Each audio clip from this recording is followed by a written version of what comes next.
Good morning. Let's see. Oh, let everyone come in. It's such a pleasure to be here this morning. I'm not sure if all of you know, but I went on sabbatical about, I don't know, almost 2 years ago, maybe 18 months ago. So I came back to the Columbia Center for Spiritual Living in January. And when I left on sabbatical, Reverend Brian was here for maybe 6-8 months or so. So in between there, I went into what I call the spiritual cave. I went into a place within inside of myself to find a deeper, richer understanding of the infinite that I call God. And in that time, my son was sick, and it was perfect timing. It was a time for contemplation. It was a time for me to be in my head and in my heart, and to bring my attention into my home, so that I had all of the love, all of the outputs of the pumping of my heart that was giving out to the largest spaces in my community, in my spiritual center, all of that condensed into my home. And so what I ended up doing was creating a little bit of a smaller world for myself to go into the cave of my spiritual development for that sabbatical. And I thought it would be 2 or 3 months, and as it turned out, it was more like 18 months. And during that time, I recognized something really, really powerful. I started to see the areas, and as a spiritual seeker, as a God seeker my entire life, I've hit other rungs of evolution where I've been stuck. And this particular one, I could not rein in. I could not break through it. I couldn't move through it. And I had to go into the depths, into the quietness, into the hiding, into my spiritual cave to discover that. So in that process, I got so frustrated that frustration turned to anger. That anger inside of my soul was burning, I was angry at myself for not being able to break through this. I was angry with myself for not being able to heal my son. I was angry at God for not being there and showing me the way. I was angry at my family. I was angry at my center. I was angry. That was my life experience in that moment, is I was angry. And I was sad.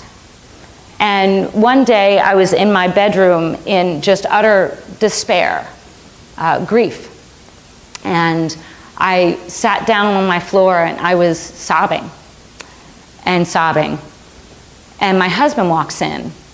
And of course I'm sitting there crying, and I'm mumbling through my tears and slobber that I've been doing everything. I've been doing everything I possibly can. I'm disciplined in my spiritual practice, and I treat, and I serve. And I went on listing all of the ways that I was doing spirituality that was not working. And in my utter desperation, I am crying out every and all things that were in my unconscious mind, and they were spewing out of my mouth.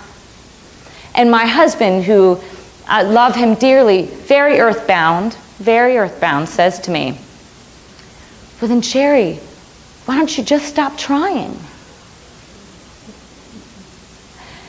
And in that very moment, this light bulb went off. I was like, that's it. I'm going to stop trying. And in that moment, something lifted off of my spiritual body that I didn't even know was on me. And a freedom came about. So then, after that moment, it was about doing Monday, just as Shari. I'm going to do Monday today. I'm going to do Tuesday today. I'm going to do Wednesday today, and I'm going to do all of these things that come up on an average Monday.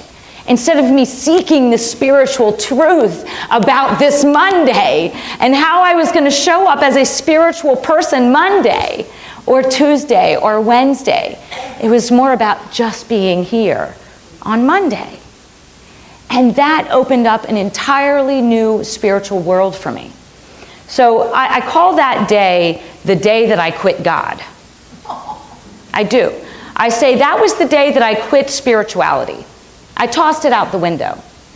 Because what I did was I quit my idea of what I thought God was, I quit the idea of being spiritual as something that I was doing. And in that moment that I tossed all of that out the window, that's when my real work began.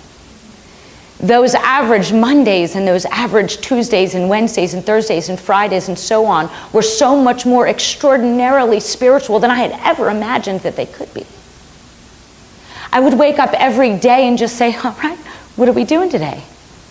And let God use me in the truest sense of the word. And then he'd use me on Monday.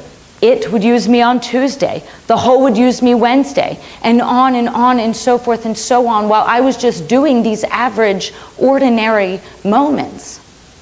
God turned me inside out and created something entirely different than I had even known was possible. In those moments, I really got who I really am. And I'm scared. It's a scary experience to recognize the vastness of who we really are. But the call is to surrender it in every given moment and stop with the ideas that bind us and our ideas of what that is supposed to look like. Because God has much larger plans. And that's what I'm understanding. So this morning, the title of my talk is called The Hands and Feet of God. And that's exactly who and what I am now. And who and what you are now. Every now. Monday, Tuesday, Tuesday at 3, Friday at noon. All of those days. So this morning's talk, and any other talk that you ever hear me do from here on out, is an expression of what I consider to be myself, and probably every other speaker that speaks on this topic, is taking a snapshot of something, nothing. We're taking a snapshot of nothingness that is in constant motion, that is a void of all things. It is light, it is love, it is in constant motion. And we take a snapshot of this, try and freeze it in time so that we can distill from it words to bring through us, to deliver it, to be that spark that we were talking about in the reading. So in this moment, I'm going to attempt to describe something to you that is indescribable, really. So I invite you to not only hear me with your ears, see me with your eyes, I invite you to experience God in your body temple as we're here together by divine appointment. You and me, and us as whole. So this morning, I wanted to make clear 2 spiritual concepts before I even start in on it. And these are just discoveries that I have come across in my spiritual evolution. Seemingly every time I get to a rung of evolution, I'm recognizing this. And one is God as being circle. God as being whole. So God is a circle whose center is everywhere and whose circumference is nowhere. It's this abundant circle that has no beginning and no end. So Ernest Holmes talks about it, actually twice. God is the big circle and man as the little circle. Man is in God and God is man. Just as a drop of water is in the ocean, while the ocean is the drop of water. This is the recognition which Jesus had when he said, I and the Father are one. There is a perfect union. And to the degree that we are conscious of this union, we incorporate this consciousness in our word. I don't think it's an accident that around our teaching symbol is a circle. This is where everything is coming from. Everything is coming from God. Our teaching symbol coming from the infinite mind down through the medium of law and into form of whatever kind of form we choose. But it is all coming from the wholeness of God, from the circle of God that has no beginning and no end. Actually, Ernest Holmes talks about it. Another little area about the teaching symbol.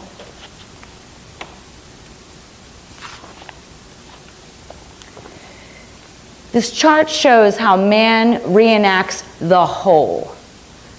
W-H-O-L-E.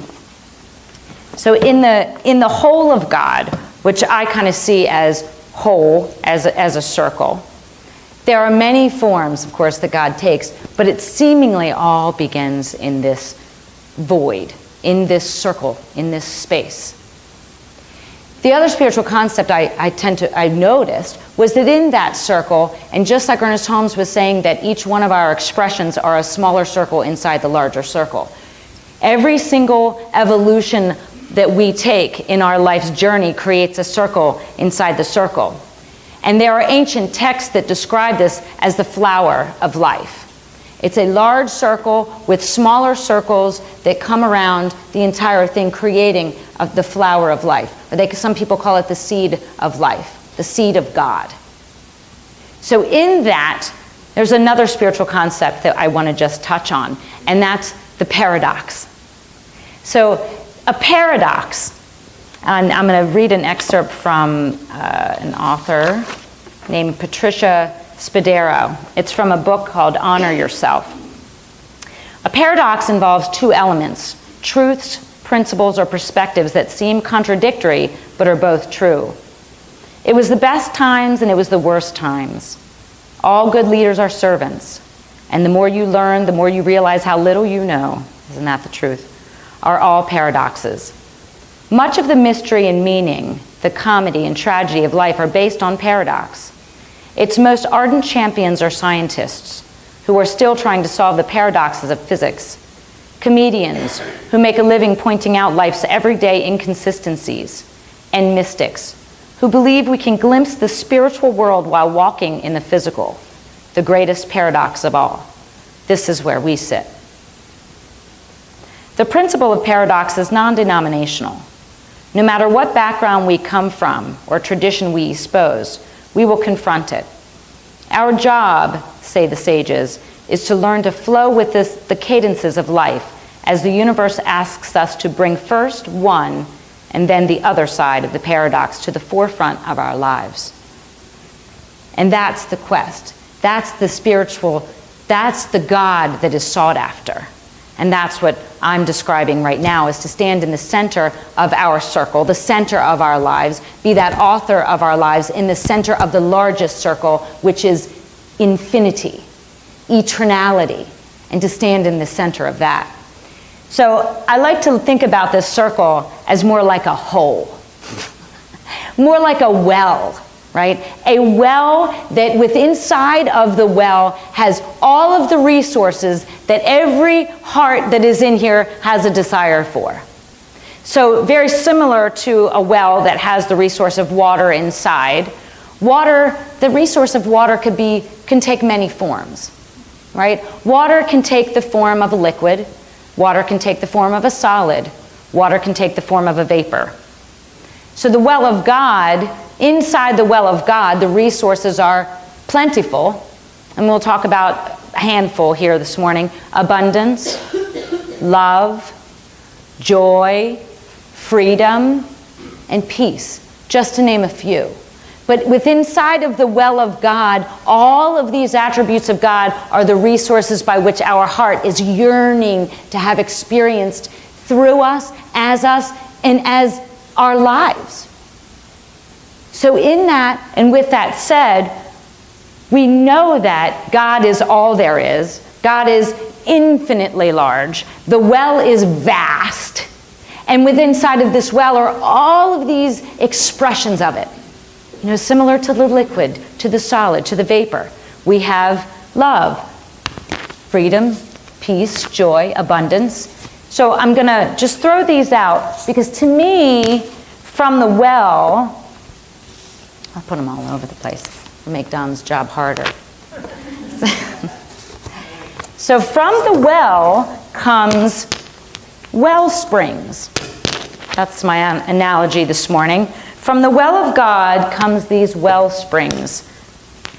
So there are smaller ways that we get to connect with this infinite source, these infinite resources inside the well of God. So when I work as a practitioner, or even in my own spiritual practice, people come to me, or I come to me, and I'm looking for something outside of myself. So, for example, maybe it's money. So God has a beautiful way. See, for me, it is my understanding, and this is my intention in my life, and as a speaker, as a practitioner, to get to the root of the matter, which is every desire is a desire to know God to its fullest. And then every time we get to a place where we're like, I got it, I've landed. There's a bottom here, I've arrived. Then boom, the floor drops out again and you're like, whoa, there's yet another something that is urging me forward to discover and to know God even more, even richer, even more plentiful. So within this well of God, as it is calling us forth, it emits this scent. And for us as humans, it's called desire for something outside of yourself. So let's say it's money. So people come to me and they're wanting treatment for their financial situation or anything like that. And see, as us, we're like,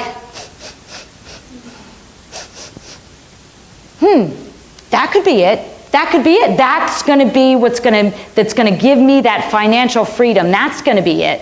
And then our life starts to bring us to that spring, to that wellspring. It's like it starts to just move us in that direction. I see it very similar to a water stick. Does anyone know what a water stick is? So it's dowsing. So when you're looking for a well of water, there's a stick that people use. I've actually never done it. I was outside last night searching. I couldn't find one that would work, so the picture is going to have to do. You put it in your hand, and you walk around on the land that you believe has a well on it. And as you're walking around, when the stick senses the well, it starts to bend. And it starts to bend its way until you get to the well. Then it literally is bending so much that you know, bam, this has got to be the well. And people trust it so much that then they start to dig in the ground for it. And voila, there's water. So this well of God that I'm describing, that is emitting this scent, and this scent goes something like, oh, this is a desire outside myself that I want to get to know a little bit more. Let's call it money, whatever it may be. And then we're like, we become this dowsing stick. Our bodies, our life experiences become this dowsing stick, and we start to bring ourselves closer and closer to this wellspring. And so we finally get to this wellspring, right, in our lives. We found it, right? We're gold, right? Water, resource, abundance, we've got it. And then we stand next to this wellspring and we drop our bucket in, we pull it up, we've got the resource, we start to lather it up, we start drinking it up, we're washing our face, we're bathing in it, we're showering in it, we're floating around in it. It's like, yes! So we have found some level of success somewhere. I'm just using abundance as one example. There's many. So say this is abundance, and I'm using it as money. So we found it, and then we start to create. Our life starts to create from it. It's like, all right, well, here's a business is created, because abundance is by definition, multiplying oneself. So in the real sense of the word, God being expressed as abundance, then goes out and multiplies itself. So as it looks in your life is, maybe you create a business. So you multiply yourself to do more, to have more of an impact on the world. So, or maybe you, like me, have tons of children, right? You're multiplying yourself out there in the world to have another outlet to express God through multiple variations. Or it could be abundance is showing up as population. Maybe abundance is showing up as vegetation. However abundance is showing up in your life, then you have figured out a way to align yourself with the truth of this wellspring, right? Your own little section of God that you know of yourself now. And you drink it up. Or maybe, so like for me, for example, I can remember a distinct time in my life when my dowsing stick was really guiding me hard towards peace. I desired peace so badly. Too bad my younger son is not here, because I'm sure he can relate. I'm the youngest in my family, and there was no peace. I was tormented for, just picking fun, everything was fun and loud and singing in my ear and all the chaos.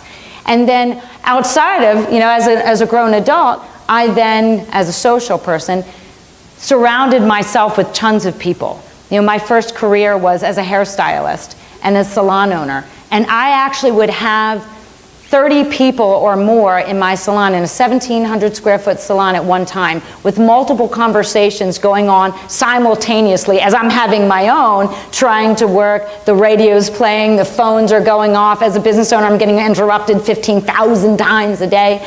And I will never forget, I'm like, oh my gosh, I need peace. I need peace, I need peace. It's outside of myself and I need it. And then I would go home, finally there's peace. And I go home to a teenage daughter, a toddler, and an infant.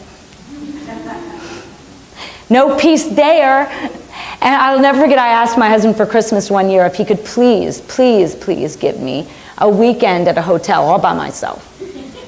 He said no, and I never did end up getting that. But then, that's what it is. That desire for peace. And my dowsing stick, meaning my life, was everything other than what I thought peace was. Because peace, peace can show up as many things. It can show up as silence, which is what I was desiring. It can show up as meditation. It can show up as flexibility, as equanimity. It could show up as yoga, as all of these things. And I wanted all of that. So because I didn't have all of that, it caused me to seek it out. And so I did. I sought it out. I sought out peace. I did yoga, meditation, walking in silence, until I discovered that it's me all along. It's me, and it's in me. It is me, and at every turn, I can bring it with me. It isn't somewhere that I go, like the Sheraton, like I wanted. It wasn't that. It was inside of me, and that I could carry that around all the time. And it could be anything. It could be love. A lot of us walk around with the intention of wanting to meet their soulmate. I want a partner. I want a companion. I want somebody that I can go to the movies with, that I can do dinner with. When really, if we peel all of these experiences back to the absoluteness of what they are, it's a desire for God. So if it's connection, because love shows up in the world as connection, as unity, as healing, as passion, as compassion. So if our desire is like, oh, I want compassion, I need compassion, I need somebody to really get where I am. Maybe then it's just the strongest desire to know God as love, to know God as joy. Joy was another thing that was very sought after from me. And I'm sure I'm not alone, because as a practitioner, I see many people that are seeking this out. Their dowsing stick says, I'm sad all the time. I've got to go see the doctor. I'm sad all the time. And what is really being sought after is something that we call joy. It's not happiness. It's not a fleeting experience. It's an absoluteness of God. It's the wellspring of God. It's just there. It's joyful. I have been in intense grief. And there is a vibration inside my body that is still that of joy. I know it's accessible to me. I don't spiritual bypass my sadness because I'm afraid it's going to become me. Because joy is my natural state of beingness, because I am God in essence. And joy is God's essence. And it lives and dwells inside of my being all the time. So I can be in the depths of despair, sitting on my floor, sobbing to no end, and I can be okay with having this human experience, having it like wring me out, because I know that at any given day the clouds are going to pass and joy will once again be present. just like the sun on a cloudy day. So anything that our life is acting upon itself, it is drawing us closer and closer to a wellspring to get to know itself as God, in whatever way that looks for you. The purest of intention is going to act as a much stronger magnet. To seek inside of ourselves and ask ourselves, what is it really that we're after? If we were really going to look at the prayer for money, or we were really going to look at the prayer for companionship, or we were really going to look at it and we peel that back and we say, what is underneath of that? What is the connection that I really want? And then be there. And then once you get there, it's not just about like, hey, okay, now I have it for myself, right? I have it for myself. I'm going to dump my bucket in there and I'm going to drink it up for myself. I'm going to wash my face in it. I'm going to bathe in it. I'm going to float in it. I'm going to enjoy it. Yes, that too. But then what happens is like what Ernest Holmes calls spiritual discontentment. There is a divine urge to take you to the next level. So what is that? It's like once you've found all of these well springs, we sit in this and we say, well, wait a minute. I found it. I got it. I know that I am abundance. I am abundance. And I see it coming up in my life. I have a business. I have children. It's multiplied myself. I have all of these manifestations that says, yes, I've arrived. So when that next experience, that next circle that is about to come on, you know it's happening because you're like, this isn't enough. Why isn't it enough? We start judging ourselves about it like it really should be enough. How is it that I could have gotten here and I should be grateful, but yet there's still something in me? And this is by design, because God is eternal. God is infinite. We're never going to arrive. So when we get to a place where we have discovered something really profound, something that has really served our life good, we get it. I am abundance, and I've been able to drink from this wellspring. Be in it so much that, like Ernest Holmes says, embody it. Embody it so much that there is no question about it. You don't even use the words. It already is. It's an isness. And then the more that you're sitting in this isness, transformation is happening simultaneously. And you are no longer standing at the wellspring, dipping your bucket into the well. You have now become a pump. So now you are deeply rooted in the well spring, and you're pulling up the resources through your body temple, and you are releasing it on to the planet. Like a pump, like a heartbeat. Releasing it onto the planet. With every word that you speak, with every embrace that you have, with every piece, with every eye contact.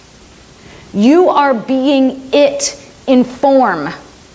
And without you, it can't be. You are here to emit love, to emit light, to emit wisdom, creativity, joy, abundance through your body temple, so that it can go on and on and on, just like God does for eternity. Once this transformation occurs, something miraculously happens. Wholeness. There is wholeness. Each one of these attributes of God come together. If we peel back even one of these things back to its absoluteness, there's nothing there. But yet there's everything there. There's nothing and there's everything. It's that paradox. It's whole. It encompasses the whole thing. And to the degree that we recognize it as us is the degree that we can demonstrate it on the planet. And with that power resides within us, that is us, we become the well, We become the pump, and we become the resources. And we are whole all on its own. We are in the center of the circle. And with the depths of that power, we lay down the law with our word. And the seas part. It goes straight through the matter and straight to the heart of it. And we get to create miracles from here. We are all of that. The more that we get it, the more that we practice it, the more that we embody it, when that transforms you, I can come to you and I can meet you in a place where I am abundance. I'm love. And as I show up to you as love, I see nothing else but love in you. I see nothing else but abundance in you. And when we come together in that place, we all rise in consciousness. We will not see the underbelly of society when we can all look at each other with that understanding that we are it. We're all of that. I am, you are, we are, all of that. And we'll all turn upside down and inside out, and then we will be dancing freely. Free to express. Robert, his music is an extension of this infinite creativity we call God. Because somewhere along the lines, he said, I surrender. I am that. And it comes through him beautifully and powerfully. Every single day. And he's got students. And then his students go out and they do it every single day. He is the pump by which God is moving through him. And so am I. And so are you. Pumping out love, light, the beauty and the bounty of this nothingness that is infinitely creative every single day. Please join me in this affirmative prayer. It is in this time and in this space, which is the only reality that there is. It is by divine appointment that we stand here, that we recognize the infinite nature of God, recognizing that God is everywhere present, recognizing that I am in it and it is in me. I am all that it is in essence. And as I know that that is the truth of who I am, I know that this is the truth of each and every single one in this room. Each and every single one on this planet. So blessed and so infinitely grateful to know and to speak this word on all of our behalves. We are here to manifest the glory of God right here and right now, as everything in our purest desire says yes to. We bring in our mind's eye that is calling our spirit forth right now. We revel in it. We see it, we smell it, we taste it, we hear it, we are it. We become it to such a degree that it turns us inside out. And we are the vessel for infinite love. Transforming the world right now. So blessed and so infinitely grateful to know this truth and to be the hands and feet of God, that I can release in full glory, in full gratitude, this word, this infinite expression of love. I let it go, and in full surrender I try no more. I let it be so. And together we say, and so it is. Amen.